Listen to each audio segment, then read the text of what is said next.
This demo is about Louis' A16 highly integrated eFPGA processor.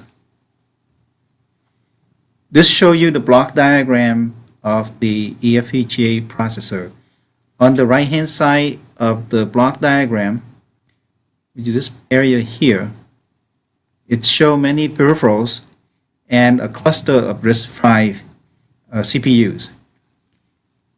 So the intention of what we're showing you is we have developed network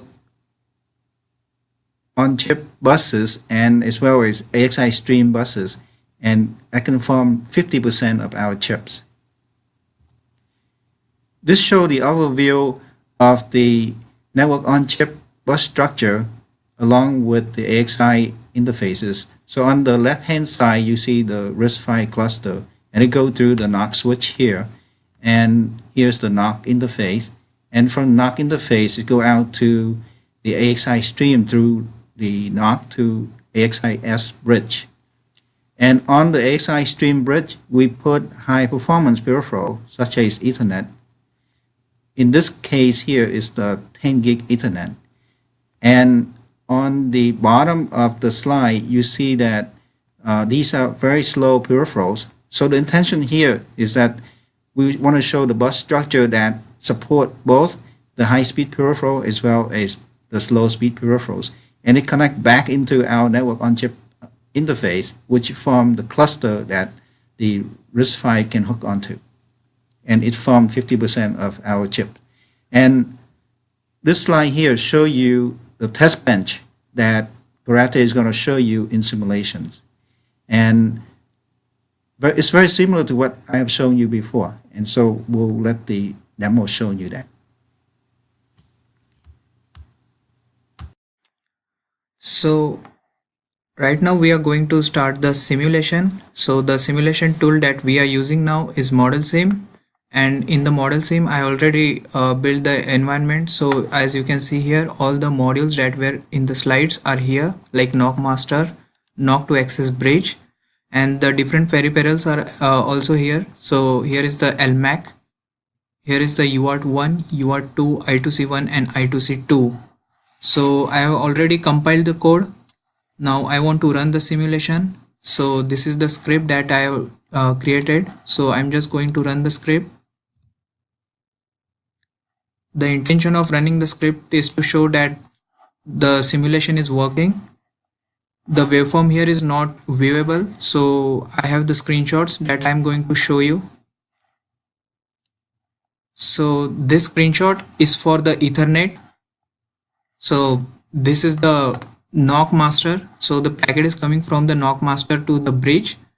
With the in the first three chord word, it will consist the address. So this address is for the Ethernet MAC. So Ethernet MAC will be selected, and this NOC master output is going to the NOC to access bridge, which will convert the incoming data into the AXI stream format. Once it is converted into the stream format, the response will be sent back to the NOC master saying that it has received the data, and this data will be sent to the LMAC. At the output of LMAC, you can see on the TXD and TXC line, which is the final output, which is XGMI data. So this one, you're showing the transaction from the NOC bus all the way out to the LMAC, high-speed Ethernet MAC, and you see that it's streaming out the packet on the XGMI interface. Yes. In this screenshot, we can see NOC request is coming in. So in here, as earlier it was a store request which will store the data. This is a load request. So in here there is an address for the Ethernet MAC again. Ethernet MAC will get the data from the PHY emulator, and once the data is into the Ethernet MAC, it will send the data on the read channel of the AXI. So we can see the data in the AXI format, and with the response, data will go to the NOC master. So the intention here is to show packet coming in from the network, and it travel all the way back to the network on chip bus. Yes, that is correct. In here, the peripheral is UART. So this is again a store request with 3 first quad word. There is a data of 8 bits, which is then converted into the AXI format.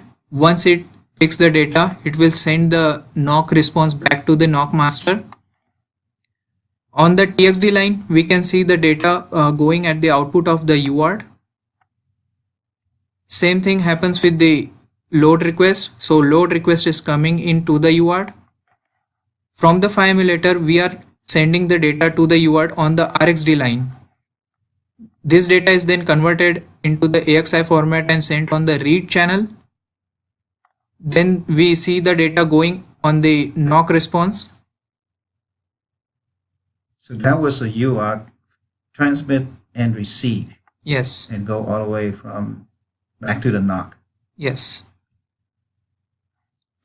Similar thing happens with the I2C. So in here the request, store request is coming in with the data, which is then converted into the AXI format, which is then sent to the I2C. And as we can see here on the SDAO and SCLO line, the output data is here. Once it takes the data, we can see the NOC response going out. Again, this is a load request for the I2C. 5 emulator will send the data on the SDAI and SCLI line of the I2C. Once it takes the data, it will then convert it into the AXI format, and with the response, it will go back to the NOC master. So the demo show high-speed peripheral as well as low-speed peripheral that can transmit and receive, and the transaction go from network on chip all the way out to the output of the device, whether it's high speed or low speed. And that would, so this whole test bench here show probably about 50% of the A16 chips. Thank you, Karate. Thank you very much.